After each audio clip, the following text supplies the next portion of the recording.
Hello, good thesis writers. It is awesome to be with you today. I am Gabby Noodleman. I am the owner of mythesiscoach.com, a thesis coaching consultancy. I am also an academic with my own PhD and a bunch of published articles in international and local journals. And I am just passionate about sharing the rules of this crazy academic writing and thesis writing game with people out there so that they don't find it quite so scary. So today, what I want to share with you is one of my favorite pieces of software and one that I literally use every day in my academic writing, which is Zotero. Now, Zotero is a piece of referencing management software, but the first thing to know is it is definitely not the only one. I know that there are other programs as well. There is Mendeley, there is RefWorks, there is EndNote. There are other pieces of software that do something similar. I can't even remember how I happened upon Zotero, but I passed the learning curve with it, so that was the one I stuck with. They're all free. They are all so useful, as you'll hopefully see from this video. So if you are very early on in your journey, or even if you're further along, I promise that the time it takes to figure out the software is going to save you tons of time in the long run in terms of how you manage your references. So I wanted to show you a couple of things. So let's jump over to my Zotero. So what Zotero does is that it manages the academic writing, the academic articles that you are reading for your research. It puts them in a database. Beautifully, that database is saved on the cloud so that when you, like me, spill coffee on your laptop 2 weeks before you hand in your thesis, all of your references are totally safe up there in the cloud and the universe. So that's an extra positive. But I'm going to show you the other cool things that it does as well. So this over here is my Zotero database. And you can see this is a collection of all the articles and books and different things that I've read and engaged with over time throughout my research career. Yikes.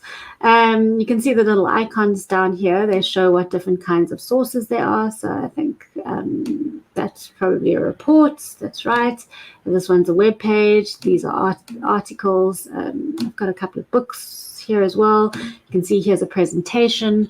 So Zotero is amazing because you can save all different kinds of sources, not only academic ones like articles and books. So that's great.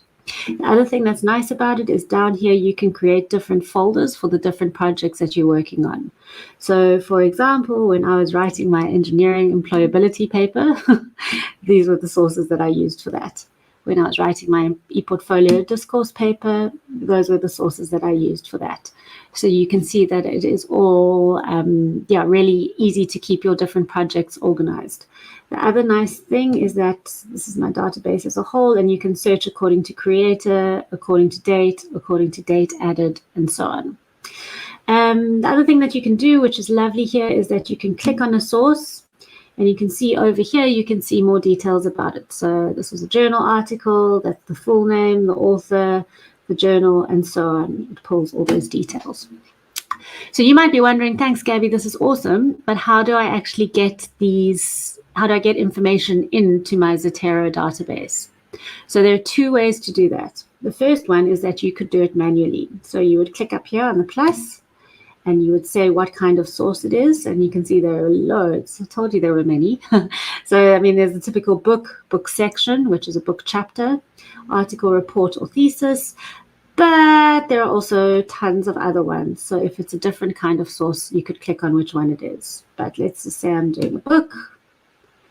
And you can see here in the space over here, there's space for me to add what the title of the book was, who the author was, the volume, all the information, the important information I could manually save over here on the right.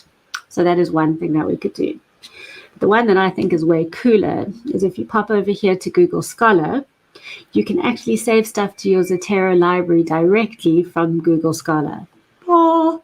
So let's Google myself, because who doesn't Google themselves these days. So there I am, and that pulls up my publications. So let's say, where's a recent paper? Here we go. This one was 2020. Let's say, I'm like, wow, that looks like an amazing paper. Let me add that to my database. So all I would do then is click. I've downloaded a very cool little plugin to my Chrome. and I would click on that plugin. It'll say, which one of these do you want to add to Google? And to your Zotero, there was that one, Understanding Engineering Education. And I would say, okay. And see it's saving it to my library. And then all I need to do is pop back here. Oh, there it is. Isn't that awesome? There's the name of the article, the author, that's me, the journal, and it's actually pulled those details in for me. Like, how great is that? I can't believe I still geek out at these things. But wait, there's more. So let's say it is time now for us to write our article. There we go, or whatever we're working on, our chapter, our section, whatever. You can see up here, this is my MS Word, and I've also got a little plugin for my Word. All of these are free, right? So I've got a Zotero plugin over there as well. So let's say I'm writing. Is that coming up for you yet? Is everything stuck?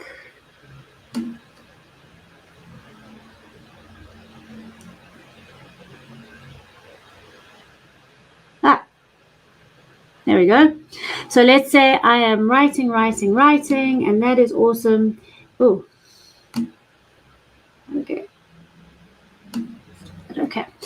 Right, and we decide that we have done that, and now we're getting a spinning wheel of death, because of course we are.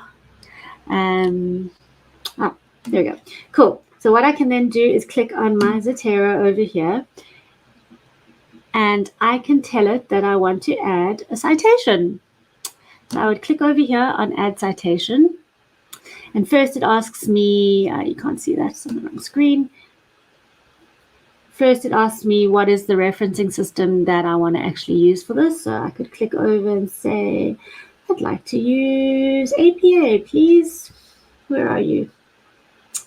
Okay, no, we can't find that. So let's just say we are going to use, why is it taking so long? I'm just going to find one. There we go, Harvard. I want Harvard, thank you. Oh, there's APA. Okay, cool, I want APA. Great, thank you. So then what we do is we go back. Remember, I'm in my document now, and I said that I wanted to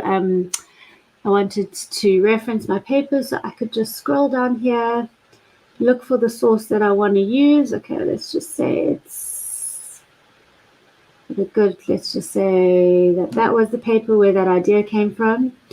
I would say, okay. And you can see that it actually pulls that reference. I happen to pull one in with no date, but it pulls that source in for me. And I might do a little bit more writing, and then I decide that I need to add another one. I'll do exactly the same thing again. Let's look for a different source. Let's use that one.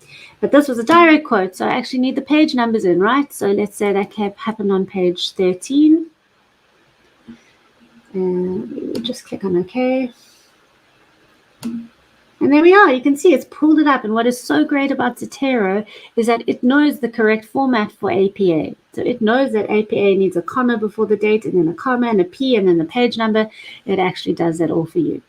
So you could write your whole paper like that. And then the best is when you get to the end, you get to press this little add bibliography, and then you wait a moment, and then there it has my reference list for me.